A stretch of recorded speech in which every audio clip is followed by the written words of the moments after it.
something heavy to hit the knife, and it goes straight through the oxtail. Because the bone is not as tough as you think it is. Okay, so just put your knife down the center and use a steel or something heavy or a mallet and just hit the knife straight down the middle of the oxtail, and you're going to cut it straight through every time. So that's all you really have to do.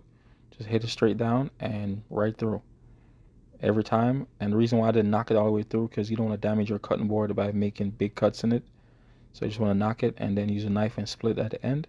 And you could also turn it upside down to make it like a flatter surface.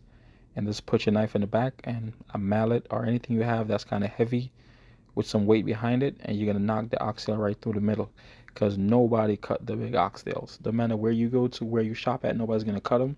So this is a way you could take it, and when you reach home, you can cut it yourself. So that's all you need to do. Just get a knife, turn it upside down, and just cut it through the middle. Just like I said, you get a mallet or just something heavy just to make sure it has a little bit of weight behind it, and just knock it.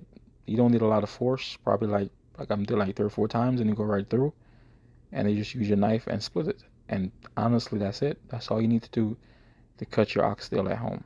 It's simple, it's not hard, and all you need is a knife and, like I said, a mallet or a steel or even a hammer, like whatever you have that has a little bit of weight behind it.